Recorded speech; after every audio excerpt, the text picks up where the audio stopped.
రాజులకు రాజు ప్రభులో ప్రభు అయిన యేసుక్రీస్తు నామమున మీకు శుభములు. ఈరోజు దేవుడు మనకు అనుగ్రహించిన వాక్య ధ్యానము ప్రవక్త అయిన యెషయా గ్రంథము 66వ అధ్యాయము 13వ వచనము.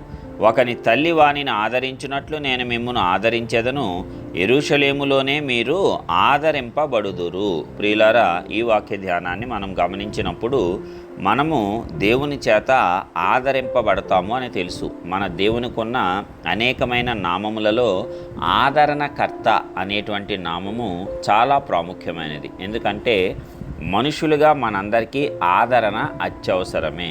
ఎందుకంటే మనము ఈ లోకంలో జీవిస్తూ ఉన్నాము కాబట్టి లోకంలో సంభవించేటువంటి సంఘటనలను బట్టి, మనకు ఎదురయ్యేటువంటి పరిస్థితుల యొక్క అనుభవాలను బట్టి మనము భయపడటం కానీ, కృంగిపోవటం కానీ, తల్లడిల్లిపోవటం కానీ జరుగుతూ ఉంటుంది. మరి అలాంటి దుఃఖంలో, అలాంటి వేదనలో మనకు ఒక ఆదరణ కలిగినట్లయితే మనము ఎంతగానో ఊరడింపబడతాము. కాబట్టి అలాంటి ఆదరణ దేవుడు మాత్రమే అనుగ్రహించగలడు.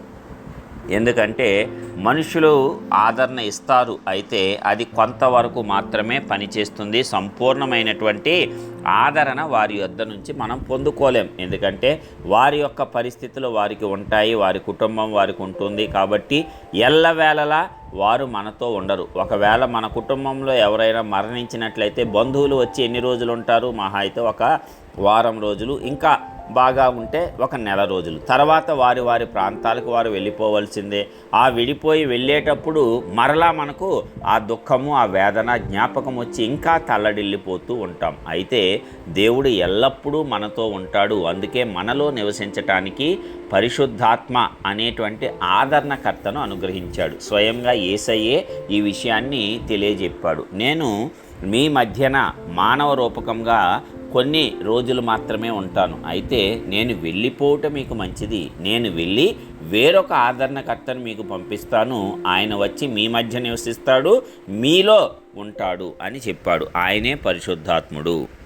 కాబట్టి క్రీస్తును నమ్మి బాప్తీసం తీసుకున్న ప్రతి ఒక్కరిలో ఈ ఆదరణకర్త ఉంటాడు. కాబట్టి లోకంలో ఆదరణ దొరకకపోయినా నీ యొక్క ఆత్మకు దేవుని యొక్క ఆదరణ తప్పనిసరిగా లభిస్తుంది. అందుకే ఆయన చెప్తున్నాడు, ఒకని తల్లి వానిని ఆదరించినట్లు నేను మిమ్మును ఆదరించెదను. మనము ఏదైనా కష్టము, శ్రమ వస్తే తండ్రి కంటే తల్లి దగ్గరకే ఎక్కువగా పిల్లలు వెళ్తూ ఉంటారు. ఎందుకంటే ఆదరణ దొరుకుతుంది. తల్లి ప్రేమ అలాంటిది. అలాంటి తల్లి కంటే దేవుడు గొప్ప ఆదరణకర్త. ఒకని తల్లి వానిని ఆదరించినట్లు నేను ఆదరిస్తాను, ఇంకా ఎక్కువగానే ఆదరిస్తాడు ఆయన. అలాగే యెరూషలేములోనే మీరు ఆదరింపబడతారు. అనేక మార్లు చెప్పుకున్నాం, యెరూషలేము అంటే సంఘము. లోకములో కంటే సంఘములో నీవు ఉంటే అత్యధికంగా ఆదరణ పొందుతావు. ప్రతి విషయంలోనూ ఆదరణ పొందుతావు. కాబట్టి సంఘములో మనము ఉండాలి, సహవాసములో మనము ఉండాలి, విశ్వాసుల యొక్క పరిచర్యలో మనం పాలిభాగస్థులం అవ్వాలి. అప్పుడు గొప్ప ఆదరణ ఈ లోకంలో ఉన్న ప్రతి విధమైన శ్రమ కంటే మనకు ఉత్తమమైన ఆనందాన్ని అనుగ్రహిస్తుంది. కాబట్టి మనకు ఎన్ని కష్టాలు, శ్రమలు ఉన్నా మనం మందిరంలో గనక దేవునితో సహవాసాన్ని, విశ్వాసులతో కూటమిని మనము గనక కొనసాగించినట్లయితే ఆ గొప్ప ఆదరణ మనకు సదాకాలము కలుగుతుంది.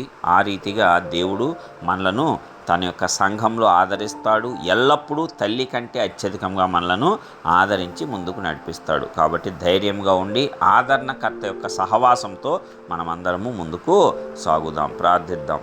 మహోన్నతుడా, గొప్ప దేవ, గొప్ప ఆదరణకర్త, పరిశుద్ధాత్ముడా, మాలో వసిస్తున్నటువంటి దేవ, నీ ఘనమైన నామానికి వందనాలు.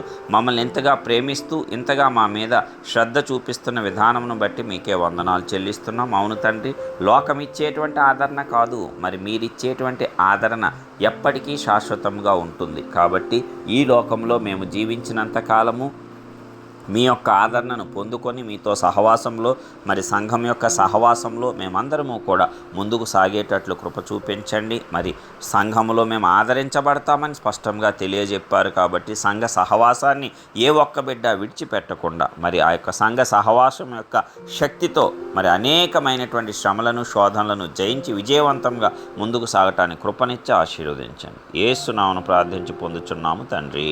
ఆమేన్.